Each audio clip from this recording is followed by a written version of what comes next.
हरे जय भोला भंडारी। जय कैलाशपति शिव शंकर, जय कैलाशपति शिव शंकर, सब जग के हितकारी। जय भोला भंडारी शिव हरे जय भोला भंडारी। निश दिन तेरा ध्यान धरे हम, सुमरे मंत्र तिहारा। निश दिन तेरा ध्यान धरे हम, सुमरे मंत्र तिहारा। हे शिव शंकर मंत्र जगाओ, होवे घट उजियारा। हे शिव शंकर मंत्र जगाओ, होवे घट उजियारा। नमामि शंकर नमामि शंकर नमामि शंकर नमामि शंकर नमामि शंकर नमामि शंकर नमामि शंकर नमामि शंकर। कृपा करो त्रिपुरारी। जय भोला भंडारी शिव हरे जय भोला भंडारी। जय कैलाशपति शिव शंकर, जय कैलाशपति शिव शंकर, सब जग के हितकारी। जय भोला भंडारी शिव हरे जय भोला भंडारी। शंखनाद से शब्द जगा कर सुर संगीत बहाया। शंखनाद से शब्द जगा कर सुर संगीत बहाया। युग युग से यह सृष्टि नाचे, ऐसा डमरू बजाया। युग युग से ये सृष्टि नाचे, ऐसा डमरू बजाया।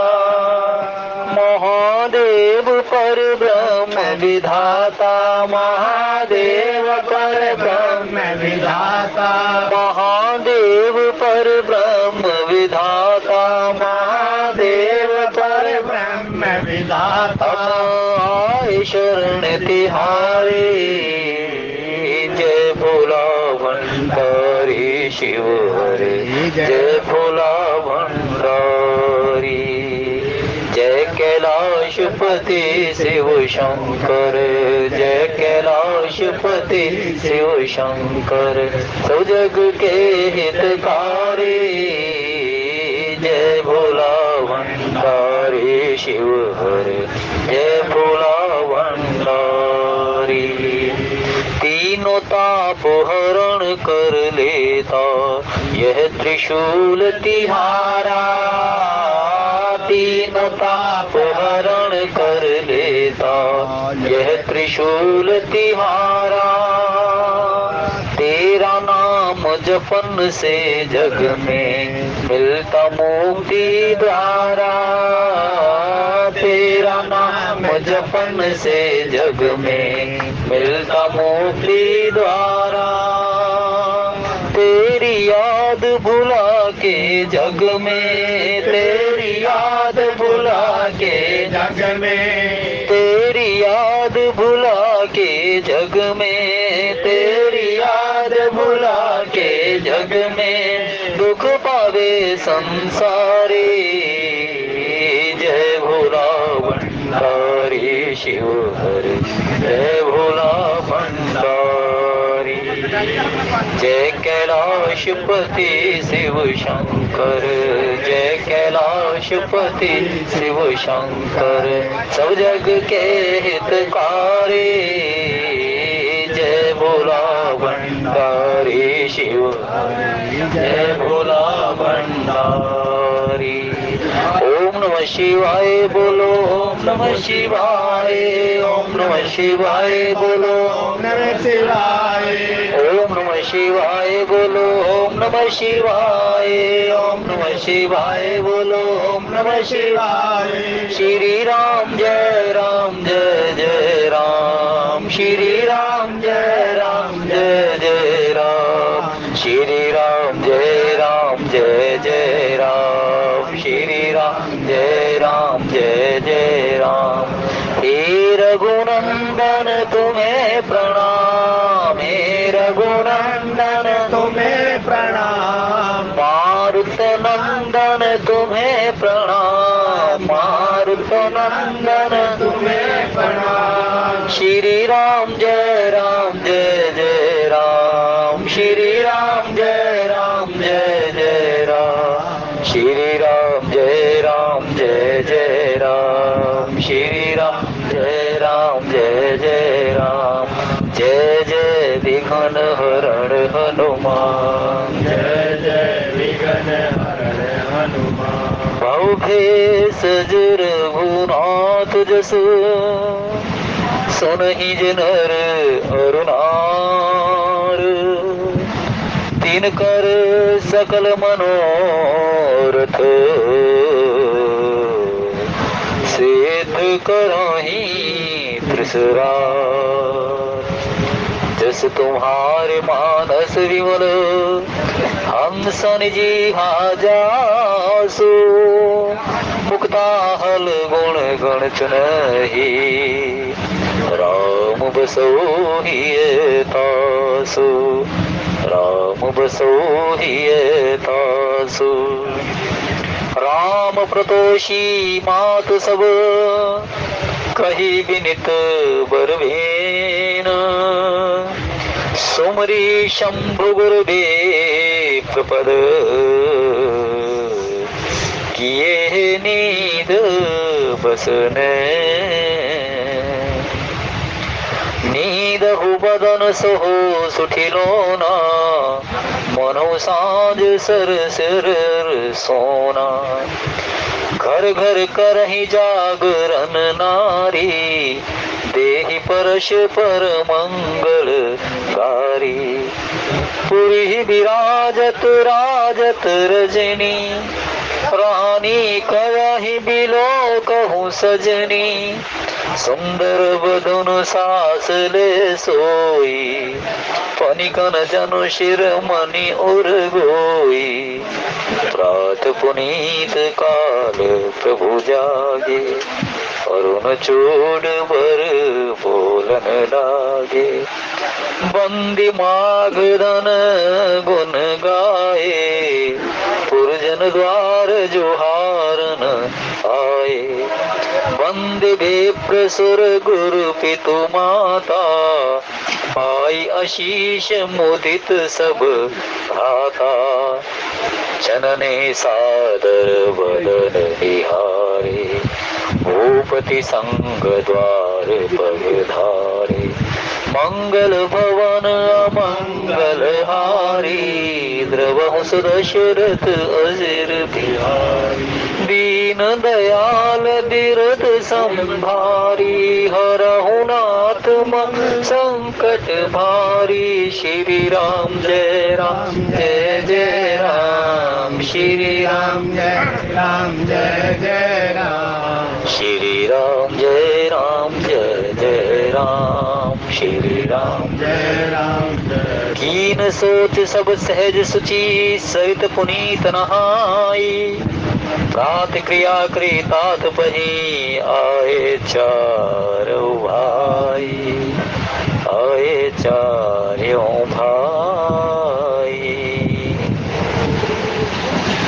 उपस्थित आदरणीय श्रीवृंद, भगवान की कथा के अंदर आप श्रवण कर रहे हैं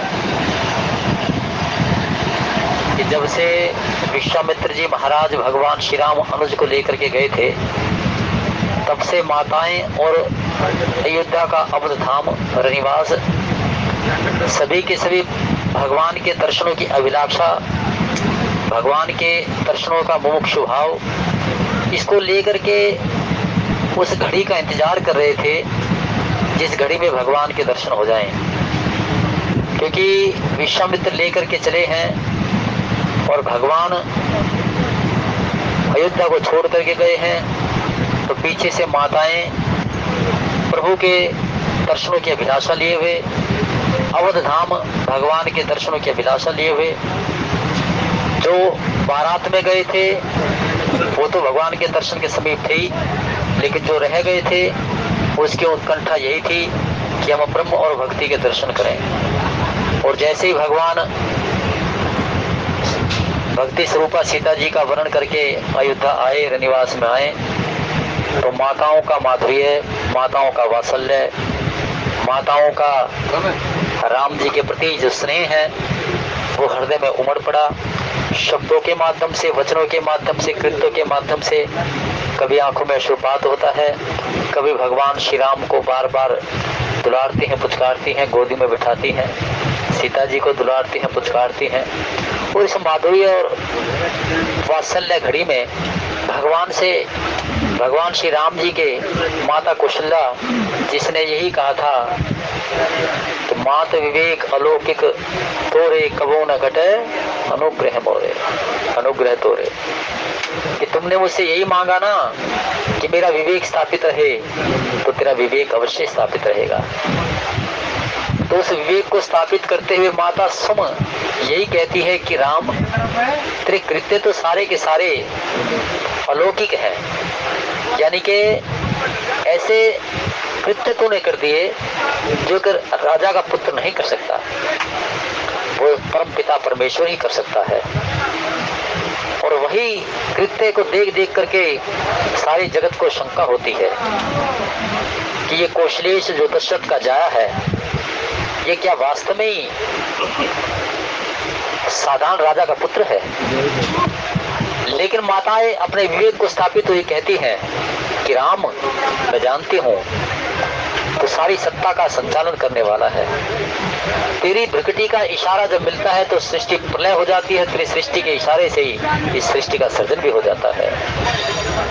सब माताएं माधुर्य वात्सल्य स्नेह के माध्यम से भगवान के उन कृत्यों को याद करते हुए, स्मरण करते हुए कहती हैं कि मारग जात भयावन भारी कही विधि तार का मारी, तूने तारका को कैसे मार दिया, तेरे चरणों की रस से कैसे अहिल्या पार हो गई।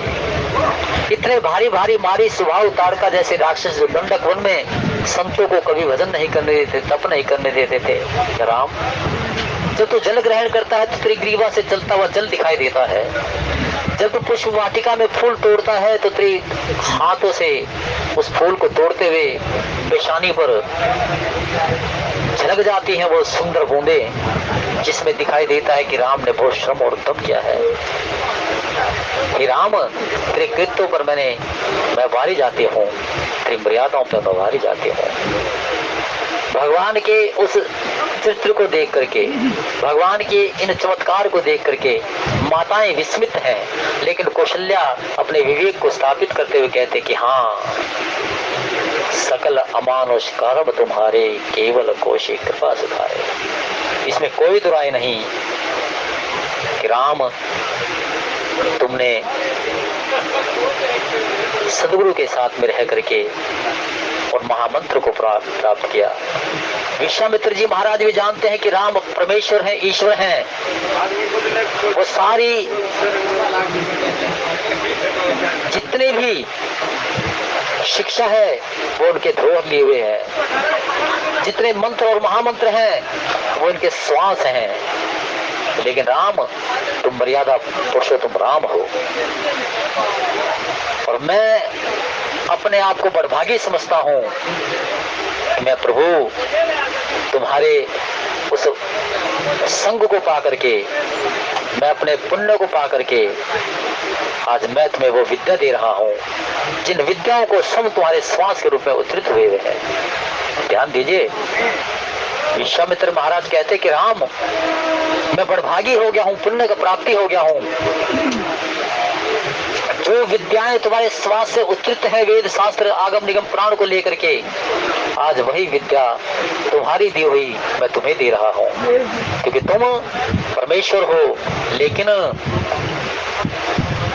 इन निशाचरों को मारने के लिए, इस निशाचरों का अधिपति राक्षस रावण को मारने के लिए हे नारायण आप नरलीला कर रहे हो। गोदिज धेनु देव हितकारी कृपा सिंधु मानुष तनु धारी। गोदिज धेनु देव हितकारी, कृपा सिंधु मानुष तनु धारी। माताएं प्रेम स्नेह वात्सल्य माधुर्य से लेकर के जब भगवान राम जी के लिए कहती है तेरे सारे कर्म कैसे हैं राम, विस्मित कर देते हैं सुन करके, शंका हो जाती है कई बार। लेकिन जब विवेक को स्थापित किया तो माताएं कहती कि हाँ राम तुम परमेश्वर हो, ईश्वर हो। अपने प्रश्नों का 100 उत्तर ढूंढती है, गुरुदेव का संग है। और सारी की सारी संध्या बीत गई, रात्रि होती चली गई। आखिरकार ये भी कह दिया कि हाँ ये सब कुछ जो है राम तुम्हारी जो प्रीति और प्रतीति सदगुरु विश्वामित्र जी के प्रति थी उसका ही तुम्हें ये प्रसाद मिला है। कहने का तात्पर्य ये है कि भगवान नरलीला करने के लिए जिन्होंने प्रतिज्ञा की थी, विप्रधेनु सुर संत हित लीन मनुज अवतार निज इच्छा निर्मित तनु माया गुण गोपार। विप्रधेनु सुर संत हित, विप्र धेनु सुर संत हित लीन मनुज अवतार। अब इसको समझते हैं कि भगवान इन सबों के अवतार के लिए है। भगवान का अवतार अपने भक्तों को पार करने के लिए होता है।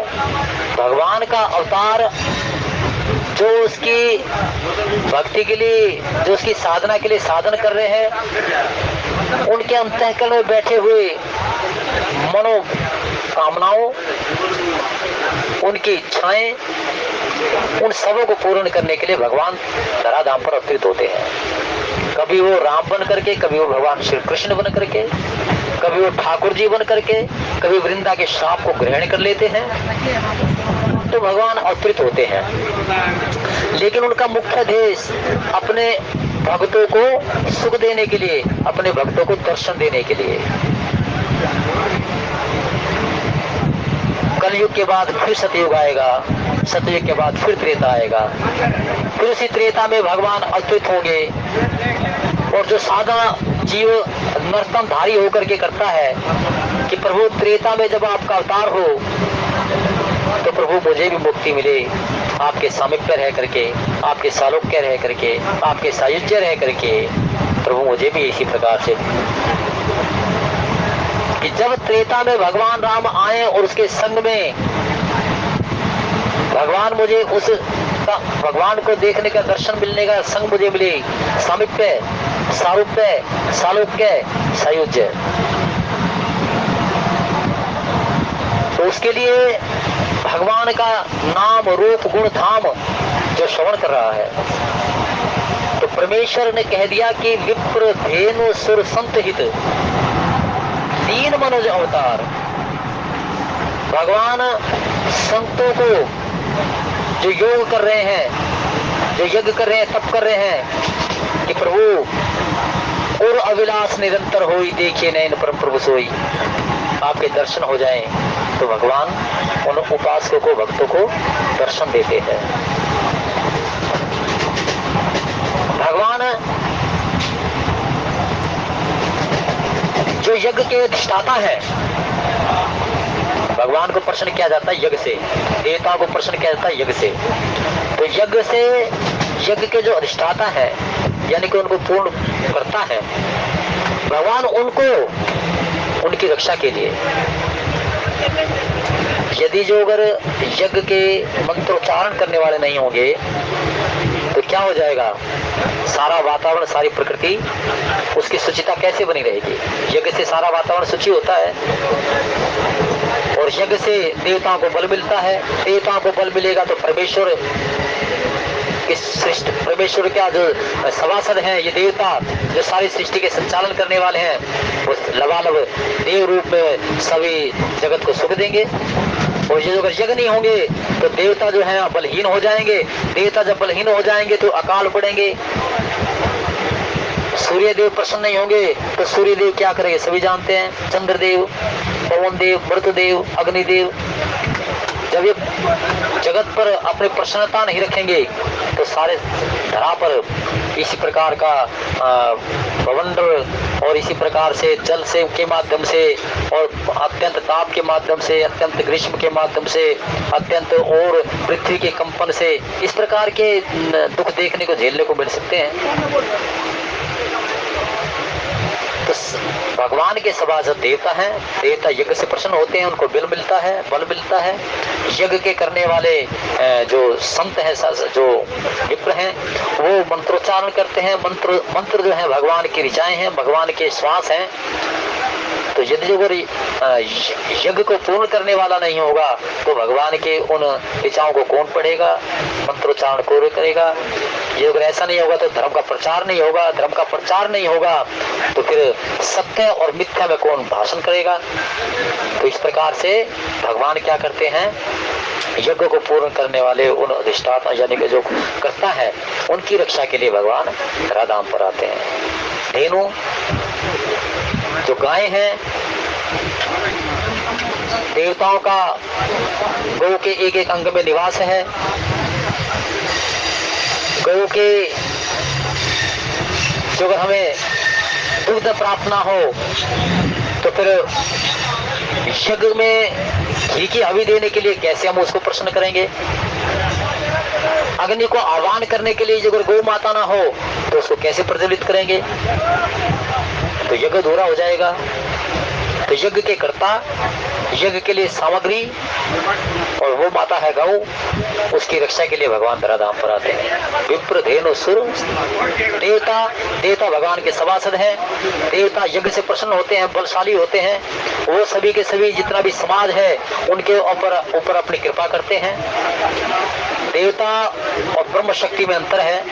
देवताओं को प्रसन्न करने के लिए उनको स्थान दिया जाता है, उनका भाग दिया जाता है, हवन किया जाता है, हवि की जाती है, अन्न का दान दिया जाता है, देवता प्रसन्न हो जाते हैं। लेकिन भगवान को प्रसन्न करने के लिए एक ही साधन तो है ही, लेकिन भगवान का नाम, रूप, गुण, धाम, इनका ही केवल मात्र कहना, सुनना, भगवान प्रसन्न हो जाते हैं। तो देवता भगवान के सभासद हैं। इन सबों के लिए ही भगवान विप्र धेनु सुर संत हित दीन मनोज अवतार, धर्म की रक्षा करने के लिए भगवान नर्तन धारण करके आते हैं। वो पूर्ण ब्रह्म अवतार लेकर के आते हैं। कभी वो अयोध्या में आते हैं, कभी मथुरा वृंदावन की गलियों में वो सारी लीलाएं करते हैं। कभी वृंदा के श्राप को अंगीकार करने के लिए वो ठाकुर जी बन जाते हैं। कभी भगवान पृथ्वी की रक्षा करने के लिए कहीं बराह का अवतार बन जाते हैं, कहीं सूकर का अवतार बन जाते हैं। कहीं भक्त प्रहलाद की रक्षा करने के लिए वो खंबे में अवतरित हो जाते हैं। भगवान धर्म की रक्षा के लिए, अपने भक्तों को सुख देने के लिए, अपने संतों को जो उनके शरणागत है, जो उनके विचारों को सुनाते हैं, उनको सुख देने के लिए भगवान धराधाम पर आते हैं। श्री राम जय राम जय जय राम, श्री राम जय राम जय जय राम, श्री राम जय राम जय जय राम, श्री राम जय राम जय जय राम। अब माताएं प्रश्न करने लगी, भगवान राम की अनुग्रह करने लगी कि पुत्र राम तेरे सारे कर्म कैसे हैं? शंका हो जाती है कई बार, तूने कैसे अपने चरणों के रस से उसको ऋषि नारी अहिल्या को पूर्ण कर दिया? तूने कैसे मारीच को बिना फर का बाण मारा, सुभाव को अग्निबाण मार दिया? पापी तो दोनों ही थे। ताड़का को कैसे तुमने दीन जान करके निज पद दे दिया? राम तू कैसे तेरे कर्म है? भगवान श्री राम मुस्कुराते हैं और भगवान श्री राम मुस्कुराते हुए कहते हैं कि माता, जब देवादिदेव महादेव जिस पर प्रसन्नता हो जाए तो क्यों ना उसके सामने सारे के सारे सुख की घड़ी को आगमन हो जाएगा। शब्द वचन कह करके कैसे रिझाया? हे माते, सुम्र शुंभ गुरु विप्र पद किए नींद वसन है। भगवान शंकर जी ये देवादिदेव महादेव है। उसके प्रांत में विश्वामित्र जी महाराज के द्वारा दिया गया जो महामंत्र है, संतों का जो आशीर्वाद है, ये सभी के सभी सहायक हो जाते हैं। कैसे से भारी विपत्ति का आगमन हो वो सहज रूप से दूर हो जाती है। भगवान भोलेनाथ का तो स्वभाव ही यही है। मीना पत्रिका में भगवान शंकर जी के लिए बाबा तुलसी ने कह दिया कि कसना दीन पर द्रहो उमावर दारुण उपत हरण करना करो, वेद पुराण कहत उदार पर हमरी बार क्यों भरो कृपणित। हे बाबा विश्वनाथ, हे बाबा नीलकंठ, शास्त्र ऐसी घोषणा करता है कि केवल मात्र भावी को बैठ सकते हैं तो बाबा भोलेनाथ ही बैठ सकते हैं। भावी का जो दुख है वो अवश्य व्यक्ति को देखना झेलना पड़ता है, लेकिन उसकी घड़ी, उसकी फलश्रुति यदि जो अगर सुगमा करनी हो तो बाबा विश्वनाथ की कृपा चाहिए। और भगवान शंकर जी प्रसन्न हो जाते हैं। आशुतोष तुम अवडर दानी, आरत हरण दीन जन जाने। भगवान शंकर जी मां पार्वती जी को कहते हैं, उमा कहूं मैं अनुभव अपना, सत हरि भजन जगत सब सपना। भगवान श्री राम भगवान भोलेनाथ जी के लिए कहते हैं और एक गुप्त मंत्र कहीं सबे कर जोर, शंकर भजन बिना नर भक्ति न पावे मोर। ये शंकर भजन क्या है? ये मेरी राम कथा है, मेरी राम कथा है। तो भगवान शंकर भावी को बैठते हैं। अचानक से आई हुई भारी विपत्तियों को अपनी कृपा के माध्यम से सब मिटा देते हैं। संत कृपा व्यक्ति को जीवन में सत्य की ओर ले जाती है। जब जीवन में सत्य धारण हो जाए तो ये इंद्रियां केवल मात्र पुण्य करती हैं, सुकृत करती हैं। संत कृपा से हमारी इंद्रियां सत्य में मज्जन करती हैं, और जब हमारी ये इंद्रियां सत्य में मज्जन करे तो हमारा कर्म कैसे होंगे? पुण्य होंगे, सत्कर्म होंगे। जब सत्कर्म होंगे, पुण्य होंगे, तो व्यक्ति इस लोक को सुधार लेता है, परलोक को सुधार लेता है, इस नर्तन को सुधार लेता है। और सभी प्रकार से भगवान कहते हैं कि मैंने सारी सृष्टि को चलाने के लिए एक अनुशासन बनाया हुआ है। और सारी सृष्टि को चलाने के लिए अनुशासन क्या है कि व्यक्ति जिस प्रकार का होता है उसी प्रकार का काटता है।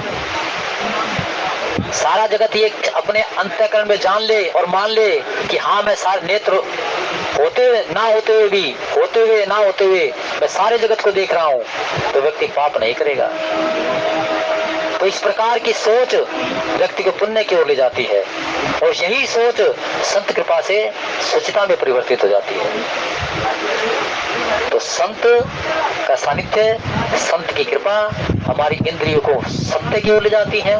सत्य का रास्ता ब्रह्म की कृपा से मिल जाता, ब्रह्म कृपा की ओर ले जाता है, और ब्रह्म कृपा से ही संत कृपा, और संत कृपा से इंद्रियों का सत्य धारण, और इंद्रियों के सत्य धारण से पुण्य की प्राप्ति, और पुण्य की प्राप्ति से ये नर्तन धन्य, ये घड़ी धन्य, और ये लोक धन्य हो जाता है। श्री राम जय राम जय जय राम, श्री राम जय राम जय राम, श्री राम जय राम जय जय राम, श्री राम जय राम जय जय राम, श्री राम जय राम जय जय राम, श्री राम जय राम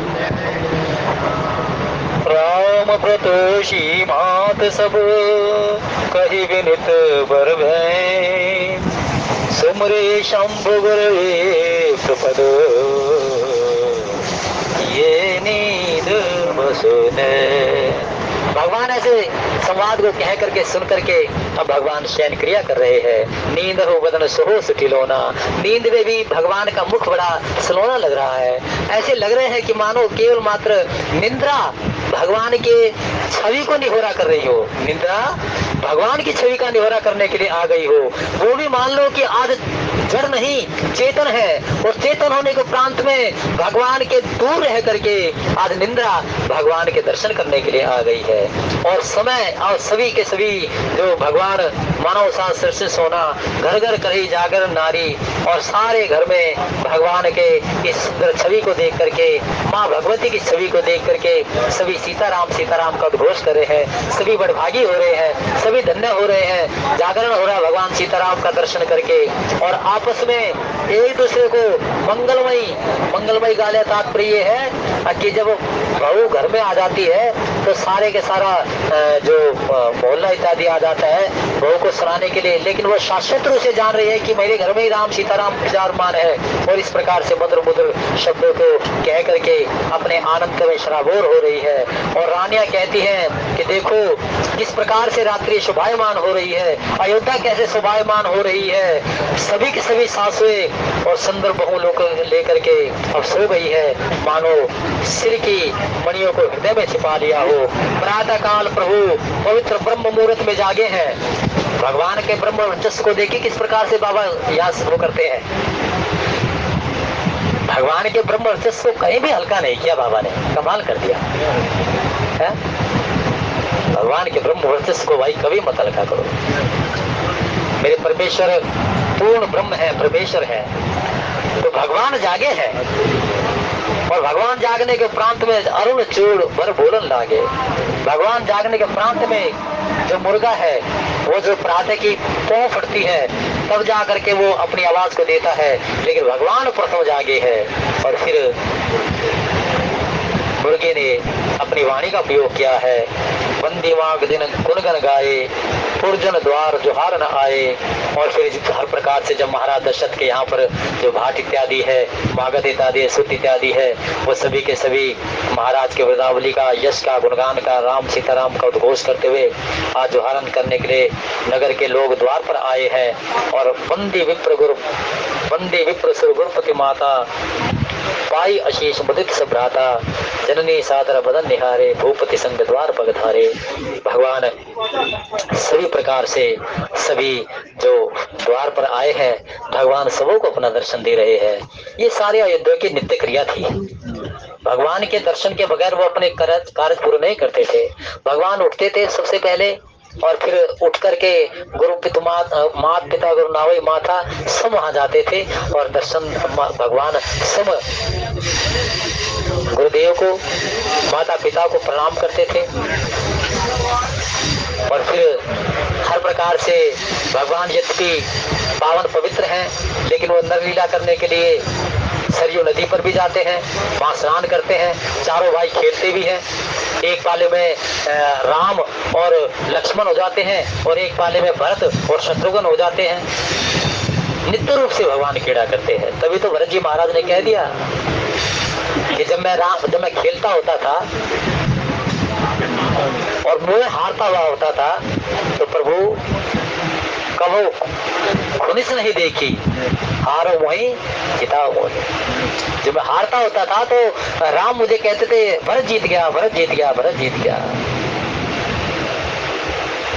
तो भगवान इस सरयू नदी पर आज हमारी ये सरयू नदी भगवान के उन तन को, उस तन की धूल को अपने समाहित करके आज वो बड़भागी हो रही है, धन्य हो रही है। और धन्य हम सभी के सभी हैं भगवान के उन तन का स्पर्श पाते सरयू नदी, माता सरयू नदी को वंदन करते हैं। भाग्य से, सौभाग्य से स्नान करो। भगवान राम जी और अनुज के उस तन का स्पर्श पाते हुए माँ सरयू को उस प्रकार से बड़भागी समझो, धन्य समझो, सब बड़भागी हो जाओ उसमें स्नान करते हुए। तो आज संत सोनी तुलसीदास जी महाराज कहते हैं कि परमात्मा राम आज सबों को ही दर्शन देते हैं। ब्राह्मण, देवता, गुरु, पिता और माताओं को वंदना करके, आशीर्वाद पा करके सब भाई प्रसन्न हो रहे हैं। माताओं ने आदर के साथ में उनके मुखों को देखा है और फिर वे राजा के साथ में बाहर पधारे हैं। कीन सोच सब सहज सुचि, सरित पुनीत नहाए, तात क्रिया करी तात पही, आए चारों भाई सियावर राम, जय जय राम मेरे प्रभु राम, जय जय राम। भगवान राम बिनु पग चले सुनाई बिनु काना, कर बिनु कर्म करई विधि नाना, और बिनु वाणी वक्ता बढ़ जाओगी। उसको कहाँ आवश्यकता है? वो बिना नेत्रों के भगवान देख लेते हैं। चाहे 10 सालों के अंदर व्यक्ति कितना पाप कर ले, भगवान बिना नेत्रों को देख लेते हैं। भगवान सबके हृदय की जान लेते हैं। वो सहज रूप से भगवान परम स्वतंत्र है। वो जीव को सुख उसके कर्मों के अनुसार सुख देते हैं। वो पावन पवित्र जहाँ भगवान का विद्यमान होता है वो स्थान पवित्र हो जाता है, वो घर पवित्र हो जाता है। जिस वाणी से भगवान का नाम लिया जाए वो वाणी शोभायमान शुचि हो जाती है। लेकिन आज वो भगवान राम नरलीला करते हुए, शुचि होते हुए मां सरयू में स्नान करते हैं और स्नान करके संध्या वंदनादि करके आज वो पुनः महाराज दशरथ के पास में आते हैं, स्नान करते हैं और क्या कहा, प्रातः क्रिया कृतात भाई आए चारों भाई। और प्रातः क्रिया संध्या वंदनादि उसके प्रांत में मामुनि वशिष्ठ के भगवान श्री राम जी भाई पिता दशरथ जी के पास और वो सभी के सभी गुरुदेव के साथ में जाकर के फिर वंदन आदि करते हैं, संध्या इत्यादि, यानी कि भगवान सब अपने कथा को वशिष्ठ जी महाराज के मुख से सुनते हैं। और यही दिनचर्या भगवान करके दिखा रहे हैं। मर्यादा पुरुषोत्तम राम हम सबों के कलयुग के जीव के लिए ये सारी मर्यादाएं की है कि कीन सोच सब सहज सुचि शरीत पुनीत नहाई प्रात क्रिया करी तात बही हारे चाहे चारों भाई। अब सभी के सभी पिता के पास आए हैं और किस प्रकार से आगे कथा का प्रभाव बनता है। ये 100 रुपये एक भाई ने दिए हैं। भगवान उनके नाम और काम को जानते हैं, सबों को ही नाम काम को जानते हुए भगवान सबके अंतःकरण में छिपी हुई अभिलाषा है मनोरथ को सिद्ध करे। जिसने कहा उसके भी और जिसने सुना उसके भी, जो कुछ घड़ी के लिए आए थे उसको भी और जो बैठे हुए हैं उसको निकल जाए, सबको भगवान इसी प्रकार से आनंद दे। नौ प्राण तीसरा विश्राम, नौ प्राण तीसरा विश्राम, नौ प्राण तीसरा विश्राम।